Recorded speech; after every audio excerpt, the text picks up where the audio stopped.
Je reviens d'une petite île de l'océan Indien, déserte il y a 3 siècles, et qu'ont alors commencé à peupler des paysans et des artisans français. Cette île comporte actuellement 400 000 âmes, les contestations entre les partis politiques y sont plus fortes qu'ailleurs. Cependant, dimanche, dès le premier tour, les 3 circonscriptions de cette île ont élu 3 députés décidés à soutenir l'action du général de Gaulle.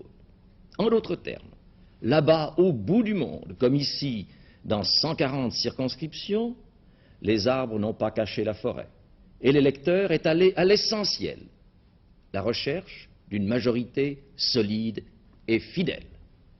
Certains contestent cette conception. Ont-ils oublié la faiblesse des républiques passées?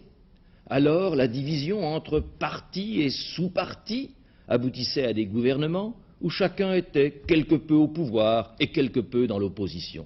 C'est cela qu'il ne faut plus revoir, d'autant moins que nous avons à faire face devant nous à une tâche considérable, à des réformes importantes et capitales pour l'avenir de ce pays. Bâtir une université neuve, rajeunir notre éducation nationale en fonction des besoins du temps et des aspirations de la jeunesse, reprendre, après la dure secousse du mois de mai, la grande voie du travail et de l'expansion, c'est-à-dire du progrès, orienter généreusement les mutations nouvelles de l'agriculture, intégrer les activités professionnelles et syndicales dans les institutions et la vie politique de la nation.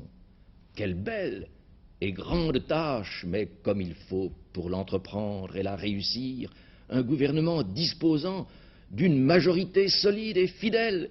Et quelle autre majorité solide et fidèle? Il n'en est qu'une, celle qui, à l'appel du général de Gaulle, se groupe autour de l'Union pour la défense de la République. Il est un motif supplémentaire pour cette victoire nécessaire. Ce motif, on vous en a peu parlé, et cependant, il est capital, électrices et électeurs, pour chacune et chacun d'entre vous. Il s'agit de l'indépendance nationale. Que signifie indépendance nationale en un temps où la solidarité entre les nations est une nécessité? Indépendance nationale signifie refus en quelque domaine que ce soit, économique, militaire, politique, de la suprématie des plus forts. Voilà qui n'est point refus des alliances, encore moins refus de la coopération, notamment en Europe. Si l'Europe un jour doit exister, elle se fera par l'addition et la synthèse des indépendances nationales. Mais cette indépendance, c'est l'application du grand principe du droit des peuples à disposer d'eux-mêmes. Principe que nous avons appliqué aux peuples que nous avions colonisés. Principe dont le respect nous paraît à juste titre la base de l'équilibre pacifique du monde. Principe qui est enfin pour nous le gage de notre liberté, car il n'y a pas de citoyen libre dans une nation qui n'a pas sa liberté politique, et qui est en même temps notre meilleure contribution à la paix. En voici 2 exemples.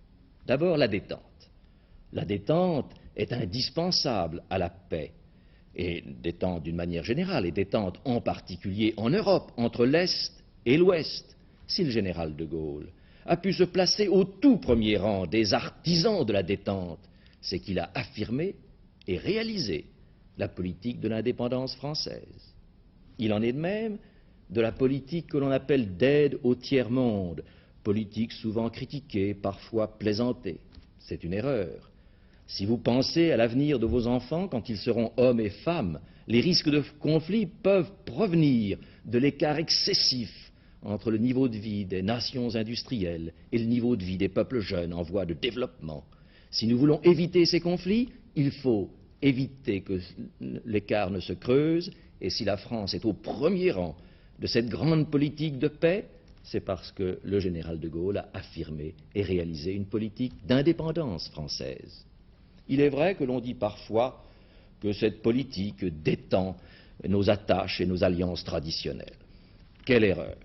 Nos alliés, nos partenaires, quels qu'ils soient, aiment mieux une France forte, une France respectueuse de ses engagements, même quand elle défend ses intérêts, qu'une France faible, vassalisée, c'est-à-dire douteuse.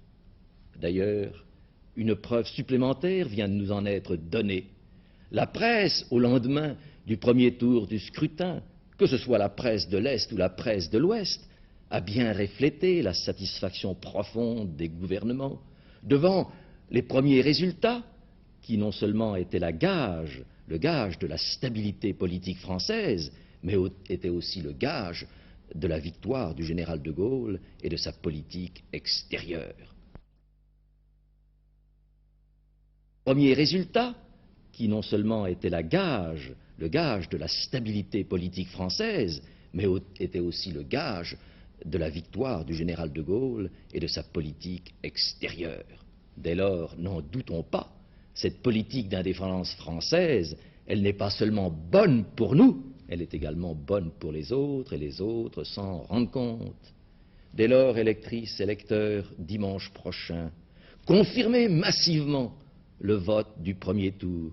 Ainsi, vous ne donnerez pas seulement les chances d'un large soutien populaire au gouvernement qui devra demain s'attaquer à cette action nécessaire de réforme, mais en même temps, vous consacrerez la victoire de la seule conception de politique extérieure qui réponde à vos aspirations de liberté et de paix.